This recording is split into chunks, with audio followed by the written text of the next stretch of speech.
నమస్కారం. AP deputy CM Pawan Kalyan 15 రోజుల పాటు ఉపవాస దీక్షని ప్రారంభించారు. గతంలోనూ ఎన్నో రకాల దీక్షల్ని ఆయన చేయటం జరిగింది. అవన్నీ ఆయన చేస్తూ ఉండటం చూసి చాలామంది కూడా ఆచరించడం ప్రారంభించారు. అయితే ఇప్పుడు చేయబోతున్న ఈ 15 రోజుల ఉపవాస దీక్షకి సంబంధించి ఎలాంటి నియమాలు పాటించాలి, లేదంటే అది సామాన్య ప్రజలు కూడా చేసుకోవచ్చా అనే వివరాలన్నీ కూడా మనకి తెలియచేయటానికి, అలాగే మనతో చాలా విషయాలకు సంబంధించి మాట్లాడడానికి ఆధ్యాత్మికవేత్త ముల్లపూడి సత్యనారాయణమూర్తి గారు మనతో పాటు ఉన్నారు. వారితో మాట్లాడదాం. నమస్కారం. నమస్కారం ధనలక్ష్మి. ఇప్పుడైతే మనం ప్రత్యేకంగా పవన్ కళ్యాణ్ గారు చేపట్టబోయిన ఈ 15 రోజుల దీక్ష గురించి మాట్లాడబోతున్నాము. ఈ సీజన్లో చాలామంది దీక్షలు చేస్తూ ఉంటారని కూడా వింటూ ఉన్నాము. సో అలాంటి సందర్భంలో ఈ ఉపవాస దీక్ష ఎందుకు చేస్తూ ఉంటారు అనే విషయం గురించి. మనకి పవన్ కళ్యాణ్ గారు సహజ భక్తుడు. ఆయన అందువలన వారాహి అమ్మవారి భక్తుడు, కొండగట్టు ఆంజనేయ స్వామి భక్తుడు. కాబట్టి ఆయన ఎలక్షన్ క్యాంపెయిన్ అప్పుడు కూడా ఆయన వాహనానికి వారాహి అని పేరు పెట్టుకున్నారు. అండ్ ఆ ఎలక్షన్ క్యాంపెయినింగ్ అంతా కూడా వారాహి అనుగ్రహంతోనే ఆయన గెలిచారు అని భక్తులు తీవ్రంగా నమ్మారు. అందువల్లనే కాశీలో దండిని దేవత అయినటువంటి ఈ యొక్క వారాహి అమ్మవారు స్వయంభూ దేవాలయంలో కాశీ ఉంది. పవన్ కళ్యాణ్ గారు వారాహి మొదలుపెట్టిన తర్వాత అక్కడ ఫుల్ జనం అనమాట. ఇప్పుడు కంప్లీట్గా స్వయంభూ దేవాలయం ఫుల్ కిటకిటలాడుతోంది. నెక్స్ట్ ఇప్పుడు ఈ ఆషాఢ మాసంలో అందరూ కూడా దీక్షలు చేస్తారు. ఆషాఢ శుక్ల పాడ్యమి నుంచి నవమి వరకు వారాహి దీక్షలు చేస్తున్నారు పవన్ కళ్యాణ్ గారు. అందుకోసమని ఆ భాగంలో ఒక భాగంగా ఈయన ఉపవాస దీక్షలు చేస్తున్నారు. తమిళనాడులో ప్రతి సంవత్సరం కూడా మురుగన్ భక్తులంతా కలిసి ఆ మధురైలో ఈ ఉపవాస దీక్షలు మహానాడు అని ఒక కార్యక్రమం చేస్తారు. అక్కడికి సాధు సత్పురుషులందరినీ కూడా ప్రతి సంవత్సరం పిలుస్తారు. ఇప్పుడు మన పవన్ కళ్యాణ్ గారిని కూడా గెస్ట్గా పిలిచారు. ఆయన ఒక దీక్షలో ఉన్నారు. ఆయన ఈ ఎలా సెట్ చేసుకుంటారంటే వాళ్ళు ఈ వారాహి దీక్షకి ముందు, అమావాస్యకు ముందు ఒక టోటల్ 15 రోజులు కాబట్టి ఒక వారం రోజుల ముందు ఇక్కడ, ఆ తర్వాత 9 రోజుల దీక్ష కంప్లీట్గా అయితే 15 రోజుల్లో పూర్తయ్యేలాగా. కాబట్టి అందుకోసం అని చెప్పేసి ఆయన దీక్షలో వెళ్ళడం జరిగింది. ఇది డిఎంకే అక్కడ సెక్యులర్ పార్టీ కాబట్టి బీజేపీ అంతా కూడా ఈ వాళ్ళు భక్తి పేరుతో, ఈ పూజల పేరుతో, ఈ సనాతన ధర్మం అంటూ ఈయన స్టార్ట్ చేసిన మూమెంట్ని కూడా వాళ్ళుగా సహజంగా పొలిటికల్ గ్రౌండ్స్లో వాళ్ళు ఏం చేస్తారంటే విమర్శిస్తారు. అది కామన్ అవన్నీ.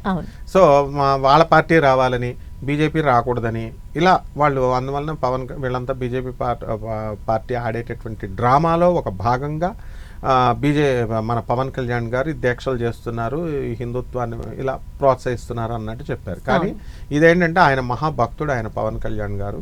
కాబట్టి ఆ దీక్షలో వ్యక్తిగతంగా తాను లబ్ధి పొందాడు. కాబట్టి మొన్న మధ్య తిరుపతి కూడా చూసాను, వాళ్ళ ఆవిడ గారు వెళ్ళి బుక్లో రాసి ఫారినర్ అయినా కూడా గుండు తలనీలాలన్నీ ఇచ్చి చేస్తారు. అంటే భక్తి కనబడుతుంది మనకి. కాబట్టి ఆ భక్తిలో భాగంగానే ఇప్పుడు అందరూ కూడా చాతుర్మాస్య దీక్షలని చేస్తూ ఉంటారు. ఆ దీక్షలో భాగంగా అందరూ కూడా ఈ 4 నెలలు కూడా కార్తీక మాసం ఎండింగ్ వరకు కూడా మనకి ఈ యొక్క చాతుర్మాస్య దీక్షలు, ఈ రకరకాల దీక్షలు చేస్తూ ఉంటారు 4 నెలలు. అందులో భాగంగా ఈయన ఉపవాస దీక్ష చేస్తున్నారు. దీనికి ప్రత్యేక నియమాలు ఏమి ఉండవమ్మా. ఎందుకంటే పొలిటీషియన్ కాబట్టి ఆయన మార్నింగ్ వెళ్ళి సాయంత్రం అసలు పొలిమేర దాటకూడదు. ఆ దీక్షలు తీసుకున్న వాళ్ళు, ఉపవాస దీక్షలు తీసుకున్న వాళ్ళు పీఠం పెట్టి పొలిమేర దాటకూడదు ఊరు. కాబట్టి ఈయన డిప్యూటీ సీఎం హోదాలో ఉన్నాడు, వెళ్ళక తప్పదు. కాబట్టి స్ట్రిక్ట్గా ఉండేటటువంటి నియమాలు కాకుండా అత్యవసర పరిస్థితుల్లో ఆయన వెళ్తున్నాడు. సో అక్కడ ఆయన వెళ్ళొచ్చు, తప్పేం లేదు. ఎవరైతే ఈ దీక్షను చేయాలి, పవన్ కళ్యాణ్ గారు చేసే దీక్షను చేయాలి అనుకునేటటువంటి భక్తులు వీలున్నంత వరకు ఈ 15 రోజులు కూడా ఊరు దాటకుండా రోజు ప్రొద్దున్న పూజ చేయాలి, సాయంత్రం పూజ చేయాలి, పసుపు రంగు బట్టలు వేసుకోవాలి, ఏ రకమైన వస్త్రాలనే వేసుకోవచ్చు, ఏ దేవుడికైనా చేసుకోవచ్చు, ప్రత్యేకించి దీనికని కాదు. ఆయన వారాహి భక్తుడు కాబట్టి వారాహి అమ్మవారికి చేస్తున్నారు కాబట్టి ఆ గ్రీన్ కలర్ లేకపోతే పసుపు కలరు బట్టలు వేసుకొని మంచిగా మడిగా ఆచారంగా రోజు అయ్యప్ప స్వామి దీక్షకు ఎలాగైతే చేస్తామో ఆ విధంగా రోజు అమ్మవారి యొక్క మంత్రాన్ని జపించుకోవడం, లేదా అష్టోత్తరాలు, సహస్రాలు, వారాహి స్తోత్రాలను ఉంటాయి, ఇవన్నీ కూడా చేసుకుంటూ పాయసాన్నం కానీ ఏదో ఒక పులిహార నైవేద్యం చేసి వీళ్ళు నిమ్మకాయ పెట్టి పసుపు కొమ్ములు అవన్నీ అక్కడ పెట్టి చేసుకుంటే సరిపోతుందమ్మా. ఇదే దీక్ష. అంటే కొంతమంది లేదంటే మనం డిప్యూటీ సీఎం పవన్ కళ్యాణ్ గారిని తీసుకుంటే ఆయనకు మీరు చెప్పినట్టే ఇలా 15 రోజుల పాటు నియమాలతో పాటించడం అనేది కొంత కష్టం, పొలిమేర దాటకుండా అని. సాధారణంగా చేసేవాళ్ళైనా కూడా ఏదో ఒక బిజీ లైఫ్లో 15 రోజుల పాటు చేయలేకపోయినా ఒక్కరోజు కూడా చేసుకొని ఏమన్నా అలాంటి వెసులుబాటు కూడా ఉంటుందా ఈ పూజలో? డెఫినెట్లీ 9 రోజులు నవరాత్రులు చేయనటువంటి వాళ్ళు 15 days చేస్తున్నాం కదా, నవరాత్రుల గురించి చెప్తాను. లాస్ట్ 3 రోజులు చేస్తే సరిపోతుంది. 9 రోజులు చేయలేని వాళ్ళు అష్టమి, నవమి, దశమి. ఓకే, మళ్ళీ ఈ 3 రోజులు కూడా చేయలేనటువంటి వాళ్ళు సప్తమి మూలా నక్షత్రంలో చేస్తే సరిపోతుంది. ఆ విధంగా ఈ 15 రోజుల దీక్ష ఎవరైతే చేయలేనటువంటి వాళ్ళు ఎవరైతే ఉన్నారో ఈ అష్టమి రోజు అంటే 8వ రోజు మనకి అష్టమి తిథి ఎప్పుడైతే వచ్చిందో ఆ అష్టమి తిథి రోజున కనుక వీళ్ళు కనుక ఒక్కరోజు చేసుకుంటే సరిపోతుంది. అండ్ అంత స్ట్రిక్ట్గా చేయాల్సినటువంటి అవసరం లేదు. వాళ్ళు ఏదైనా అర్జెంట్ పనులు ఉన్నాయనుకోండి పొలిమేర దాటి వెళ్ళొచ్చు. కాబట్టి అంటే అక్కడ ఆ పీఠంలో వాళ్ళ ఆ రోజు పూజ మిస్ కాకుండా ఆ ఊరిలో ఏ ఊరైతే వెళ్ళారో ఆ ఊరు ఆ దీక్ష అక్కడ పూజ చేసుకుంటే సరిపోతుంది. కలసం అంటే కదపలేము కానీ మామూలుగా అక్కడ పూజ చేసుకోవచ్చు. అలా ఆ విధంగా వీళ్ళు అందుకనే ఇటువంటి దీక్షలు చేసినప్పుడు మ్యాక్సిమం వెళ్లకుండా ఒకే ఊర్లో ఉండి చేసుకోవడం మంచిదన్నమాట. ఒకరోజు చేయొచ్చు, మీరు అన్నట్టు అష్టమి రోజున చేస్తే సరిపోతుంది. ఓకే, మనకు కూడా ఇక్కడ ఏపీ తెలంగాణ దగ్గరలో ఎక్కడైనా వారాహి అమ్మవారి టెంపుల్స్ ఏమన్నా ఉన్నాయా? లేదంటే చాలా మంది మీరు చెప్పినట్టే కాశీ దాకా వెళ్తున్నారు, ఇక్కడ ఏమన్నా ఉన్నాయా? పెట్టుడు టెంపుల్స్ అమ్మా, అసలు స్వయంభూ కాకుండా. టెంపుల్స్ అనే పదం హిందూ మతంలో చాలా తప్పమ్మా. దేవుడు పూజ అనగానే టెంపుల్ ఎక్కడ అంటారు, దీన్ని అదునుగా తీసుకొని అందరూ టెంపుల్స్ కట్టేస్తున్నారు. ఇప్పుడు ప్రతి ఒక్కళ్ళు వారాహి టెంపుల్స్, వారాహి పీఠాలని, పెట్టుడు పీఠాలు ఎక్కువైపోయినాయి. వారాహి, ప్రత్యంగిర అమ్మవారు, తర్వాత దేవాలయాలు అని ఎక్కడ పడితే అక్కడ కడుతున్నారు. సో అవసరం లేదు, అవన్నీ కూడా వెళ్ళాల్సిన అవసరం లేదు. వారాహి పీఠాలు చాలా ఉన్నాయి, ఎక్కడ పడితే అక్కడ ఉన్నాయి. కాబట్టి దానికి వెళ్తే వాళ్ళ అక్కడ ఉన్నటువంటి ఆ పీఠ నిర్వాహకులు వాళ్ళు ఈ పూజ చేయాలా, ఆ పూజ చేయాలా, ఇది చేయాలా చాలా కాస్ట్లీగా ఉంటున్నాయి. మామూలు పంతులు గారులు ఇదివరకు కాలంలో మనం ఏ శివాలయానికి వెళ్ళామనుకో రుద్రాభిషేకం చేసుకోండి లేకపోతే హోమం చేసుకోండి, ఒక రీజనబుల్ ప్రైస్ ఉండేది. ఇప్పుడు అట్లా కాదనమాట, ఇవన్నీ చాలా ఎక్స్పెన్సివ్గా చేస్తారు వాళ్ళు. కాబట్టి వెళ్ళాలి అనుకుంటే పీఠాలు చాలా ఉన్నాయి. కాశీ వెళ్ళినప్పుడు వారాహి అమ్మవారిని అక్కడ చూడొచ్చు. అక్కడ కూడా మామూలుగా ఒక పైనుంచి కిటికీలో నుంచి చూడనేస్తారు అంతే. కాబట్టి ఆంధ్రప్రదేశ్ అండ్ తెలంగాణలో చాలా దేవాలయాలు ఉన్నాయి, చాలా ప్లేసెస్లో ఉన్నాయి. అండ్ వాళ్ళు వెళ్ళాలంటే వెళ్ళొచ్చు. అవన్నీ పెట్టుడు దేవాలయాలే అనమాట, నాట్ ఆథరైజ్డ్, స్వయంభూలు కాదు. ఇప్పుడు చేసే దీక్ష కూడా వారాహి దీక్ష కిందకే వస్తుందంటారా? గతంలో కూడా ఆయన చేశారు. ఆయన ఎప్పుడు చేసినా 2 దీక్షలు చేస్తారు ఆయన. వారాహి దీక్ష, కొండగట్టు ఆంజనేయ స్వామి దీక్ష. ఆయన వేసే బట్టలను బట్టి ఆ కలర్ని బట్టి మనం ఆ దీక్ష చెప్పాలన్నమాట. ఆంజనేయ స్వామికి సింధూరం వేస్తే ఆయన కొండగట్టు ఆంజనేయ స్వామి దీక్ష చేస్తున్నట్టు. ఇక మిగతా డ్రెస్సులు వేస్తే వారాహి అమ్మవారు. ఇప్పుడు వారాహి గుప్త నవరాత్రులు జరుగుతోంది కదా, అందుకని ఇప్పుడు ఆయన చేసేది వారాహి అమ్మవారి దీక్ష మాత్రమే. ఓకే, ఇప్పుడు దీక్ష చేయడానికి గురువుల దగ్గర నుండి ఏదైనా మంత్రం లాంటివి లేదంటే ఏమన్నా తీసుకోవాలంటారా? మంత్రోపదేశం తీసుకొని ఆ తర్వాత ప్రారంభించాలా? అంటే గురువు అంటే ఇక్కడ ఏంటంటే అమ్మా, ఎవరో ఒకళ్ళు వెల్విషర్ ఉండాలి. వెల్విషర్ ఉండి మామూలుగా వాళ్ళు అందులో సిద్ధులై ఉండాలి. ఇవన్నీ ఉండవు ఇప్పుడు ఈ కలియుగంలో. కాబట్టి ఎవరో ఒకళ్ళు సాంప్రదాయంగా గురువు శిష్యుడు పరంపర ఒకటి సృష్టించాం మనం. అందువల్ల చెవిలో చెప్తున్నట్టుగా తీసుకోవచ్చు ఎవరో ఒకళ్ళు. కాకపోతే ఎక్స్ప్లాయిటేషన్ ఎక్కువయ్యి డబ్బులు ఎంత ఎక్కువ ఇస్తేనే నేను చెప్తాను లేకపోతే చెప్పను అని గురువులు ఎక్స్ప్లాయిట్ చేస్తున్నారు. కాబట్టి అది అవసరం లేదు. డైరెక్ట్గా శంకరాచార్యుల వారు ఫోటో పెట్టుకొని, దత్తాత్రేయ స్వాముల వారు గురు, నృసింహ సరస్వతి స్వాముల వారు జగద్గురువు అయినటువంటి శ్రీకృష్ణుడు, దక్షిణామూర్తి, వాళ్ళ దగ్గర నుంచి మంత్రోపదేశం వాళ్ళు చేసుకోవచ్చు. ఇప్పుడు సీతారాముల కళ్యాణం చేస్తున్నాం, సీతాదేవి రాముల వారికి డైరెక్ట్ చేస్తున్నారు, విగ్రహాలు పెడుతున్నారు, పంతులు గారు తాళి కడుతున్నారు సీతాదేవికైనా. సో ఇది ఒక క్రియ. ఆ విధంగా గురు పరంపరలో అక్కడ ఫోటోలు పెట్టుకుని డైరెక్ట్ వీళ్ళు మంత్రం చేసుకోవచ్చు. అందుబాటులో ఉన్నారు మంచివాళ్ళు, వీళ్ళు ఎక్స్ప్లాయిటర్స్ కారు అని అనుకున్నటువంటి వాళ్ళు ఒక గురువు చేత, ఎవరో ఒక మనిషి చేత చెప్పించుకుంటే మంచిదే. వీళ్ళు శ్రద్ధ, భక్తి అక్కడ ప్రధానం అన్నమాట. కేవలం ఇచ్చేటటువంటి వాళ్ళు అని కాదు. ఎప్పుడైనా సరే నిజమైనటువంటి మంత్రదీక్ష తెలుసుకోవాలి అనుకున్నప్పుడు గురువును శిష్యుడు, శిష్యుని గురువు పరీక్షించుకోవాలి ఒకళ్ళనొకళ్ళు. సో ఇప్పుడు అలా కాదు, ఇచ్చేటటువంటి వాళ్ళు బోల్డ్ మంది ఉన్నారు. ఎప్పుడైతే మంత్రం ఇచ్చేసిన తర్వాత ఈ శిష్యుడు చేయలేదో ఆ గురువు చెయ్యాలి, మిగతాదంతా కౌంట్ పూర్తి చేయాలంటే అమ్మవారు ఊరుకోదు. కాబట్టి ఇలాంటి నియమాలు ఉన్నాయి. కాబట్టి ఎవరు పడితే నిజమైనటువంటి గురువు అయితే ఎవరికి మంత్రాలు ఇవ్వడు. Very rare in his life time 1 or 2 మందికి ఇస్తాడు. రామకృష్ణ పరమహంస అని ఎంటైర్ లైఫ్లో ఒక్క స్వామి వివేకానందకి మాత్రమే ఇచ్చాడు. ఆ విధంగా ఉంటుంది. అలాగే తోతాపురి తన ఎంటైర్ లైఫ్లో కేవలం రామకృష్ణ పరమహంసకే ఇచ్చాడు. భైరవీ మాత తన టోటల్ ఎంటైర్ లైఫ్లో తాంత్రిక విద్యలన్నీ కూడా రామకృష్ణ పరమహంసకి మాత్రమే చెప్పారు. ఇలా ఊరికనే మంత్రాలు ఇచ్చేయడం, వీళ్ళు డబ్బులు ఇస్తే మేము ఇస్తామనడం, వీళ్ళు తీసుకోవడం, చేసేయడం, మధ్యలో వదిలేయడం, వీళ్ళు కూడా పనులు కాకపోతే ఇది అసలు ఆ పద్ధతే కాదు. కాబట్టి ఇటువంటి వాళ్ళు ఉన్నారు. కాబట్టి ఎవరైనా వాళ్ళ దగ్గరలో అందుబాటులో ఉన్న బ్రాహ్మణ దగ్గర కానీ గురువులని చెప్పుకునే వీళ్ళు నమ్మినటువంటి వాళ్ళ దగ్గర తీసుకోవచ్చు, తప్పేం లేదు. ఎవరు దొరకలేనప్పుడు మాత్రం నేను ఆల్టర్నేటివ్ చెప్తున్నాను. జగద్గురువు అయినటువంటి ఆదిశంకరాచార్యులు వారి ఫోటో పెట్టుకొని, కృష్ణుడి ఫోటో పెట్టుకొని, జగద్గురువులు వీళ్ళంతా కూడా దత్తాత్రేయులు వారు తీసుకొని మంత్రం జపం స్టార్ట్ చేసేయచ్చు. ఓకే. పవన్ కళ్యాణ్ గారు వారాహి యాత్ర చేపట్టి ఆ తర్వాత విజయాన్ని సాధించడం మనందరం చూసాం. దీంతో ఆయన ఫాలోవర్స్ కావచ్చు, చాలా మంది చూసిన వాళ్ళు కావచ్చు, ఇటువంటి దీక్షలు చేయటం వల్ల మనకు కూడా విజయం కానీ, మనం అనుకున్నది జరగడం కానీ ఏమైనా జరుగుతాయి అని ఒక ఆశతో ఉంటారు. సో నిజంగానే అనుకున్నది జరుగుద్దంటారా నియమనిష్టలతో దీక్ష చేస్తే? అంటే పవన్ కళ్యాణ్ గారు Rome was not built in a single day. Over నైట్లో ఏది జరగదు. రోమ్ నగరం కూడా నిర్మించలేదు. ఆయన 10 సంవత్సరాలు ఎన్నో అవమానాలు పడ్డాడు. పార్టీ క్యాడరేన్ నిలబెట్టుకున్నాడు, ఖర్చు పెట్టుకున్నాడు, చేశాడు. నిజంగా చేయాలనే సంకల్పం ఉంది. అలా 10 years అపారమైనటువంటి కృషి వల్ల భగవంతుడు ఆయనకి తోడై ఉన్నాడు. ఆయన జాతకంలో ఆ యోగం ఉంది. ఆయనకి సీఎం అయ్యేటటువంటి యోగం, డిప్యూటీ సీఎం అయ్యే యోగం ఉంది కాబట్టి గెలిచాడు. కాబట్టి ప్రతి మనిషికి కూడా అమ్మవారు ఆయన్ని చేశాడంటే కేవలం ఒక 4 రోజులు వారాహి అమ్మవారికి చేసేసి కేవలం ఒక వారం చేసేసినంత మాత్రాన ఆయన సీఎం అయిపోయాడు అనుకుంటే పప్పులో కాలేసినట్టే.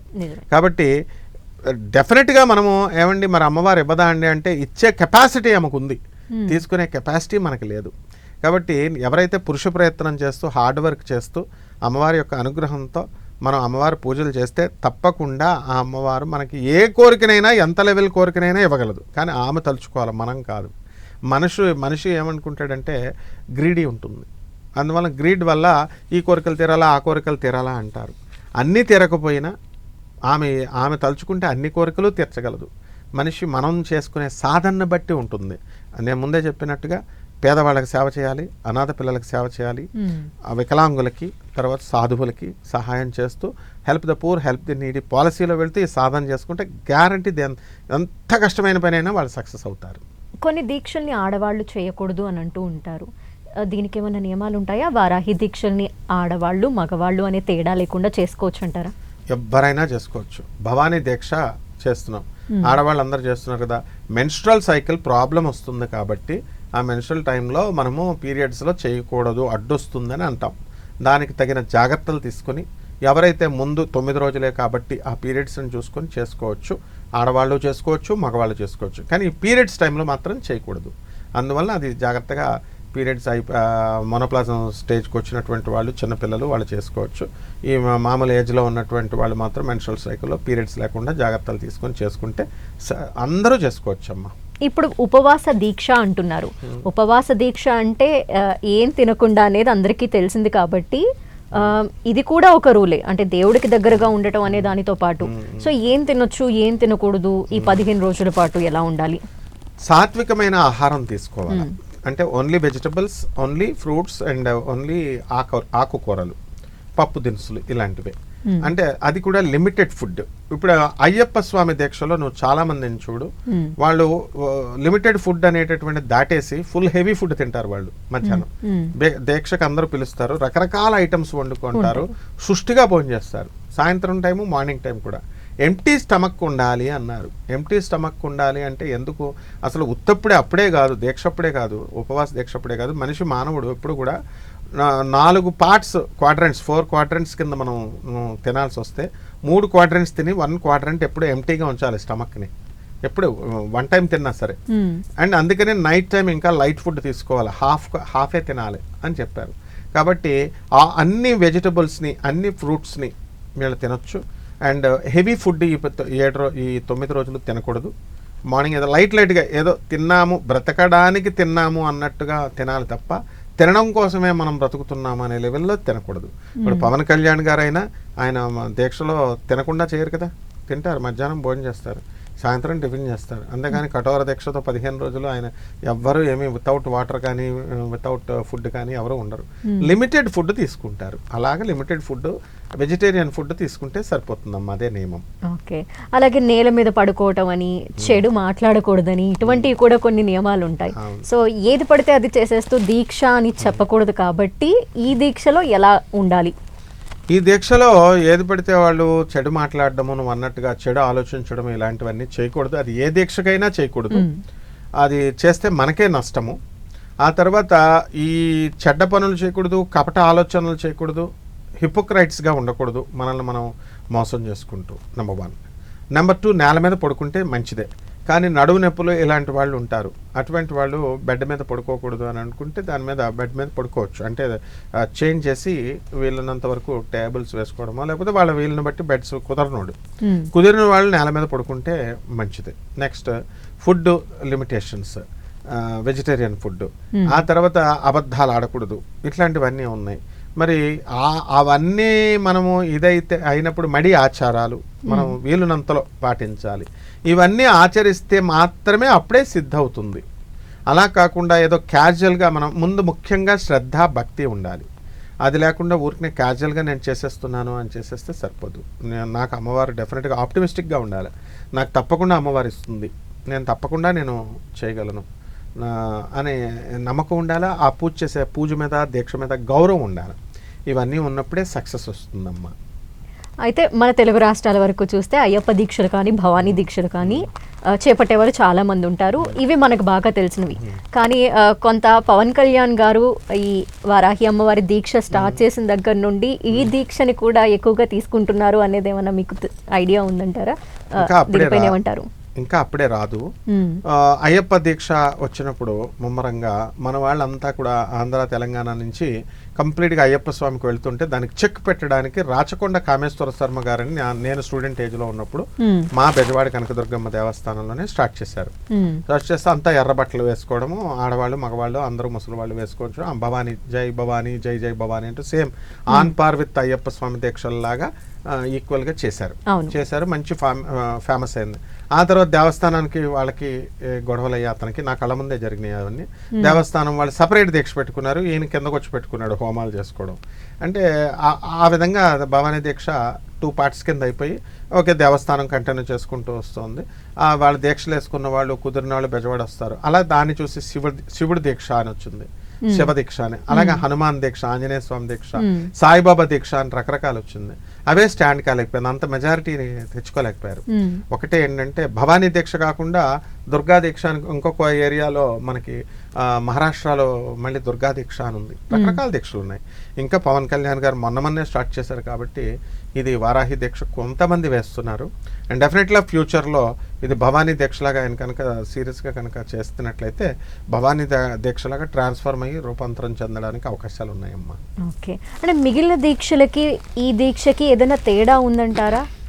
అన్ని దీక్షలు ఒకటే ఇంచుమించుగా. బ్రహ్మచర్యము, ఉపవాసము, నేల మీద నిద్ర, పరోపకార సేవ, ధర్మ చింతన, ఆధ్యాత్మిక చింతన, అలా మనము ఈ యొక్క రూల్స్ యమ నియమ కంపల్సరీ. పూజ చేసేవాడు ఫస్ట్ చేయాల్సింది ఏంటంటే డైరెక్ట్ మంత్రజపం చేసినా, డైరెక్ట్ దీక్ష చేసినా, డైరెక్ట్ పూజలు చేసేసినా రాదు రిజల్ట్. ఫస్ట్ యమ నియమాలు, ఆస్తేయాలు, ఇవన్నీ పాలసీస్ పాటించాలి. అది ఏమిటి అంటే 11 ప్రిన్సిపల్స్ అంటాం. నీట్నెస్, ఆ తర్వాత టాకింగ్ లెస్, మెయింటైనింగ్ సైలెన్స్గా ఉండడం, నిశ్శబ్దము, ఇవన్నీ కూడా రూల్స్లో భాగం. వెజిటేరియన్ ఫుడ్ తీసుకోవడము, ఉపవాసము, జాగరణ, ఇలా ఏవైతే నియమాలు ఉన్నాయో అవన్నీ ఆనంద్ మార్గ్ ఆశ్రమం క్లియర్గా, ప్రతి ఆశ్రమం కూడా క్లియర్గా కాండక్ట్ ఆఫ్ రూల్స్ అంటారు వాటిని. అంటే మంచినీళ్లు తాగేటప్పుడు కూడా నుంచొని తాగకూడదు. దీక్షలో ఒక నియమం, కూర్చొని తాగాల. ఎందుకనంటే సైంటిఫిక్గా నుంచొని తాగితే హైడ్రోసెల్స్ రావడానికి అవకాశాలు ఉంటాయి, మన యొక్క వరి బీజాలు పాడవడానికి అవకాశాలు ఉంటాయి. సైంటిఫిక్ రీజన్స్ ఉన్నాయి. అలాగే ఈ దీక్షలో ఒక రోజున ఏకాదశి కనుక వచ్చినట్లయితే అందులో నిర్జల ఏకాదశి, నిర్జల ఉపవాసం చేయాల్సినటువంటి అవసరం, వితౌట్ వాటర్ ఉండాల్సినటువంటి రోజు ఉంటుంది ఆ రోజు.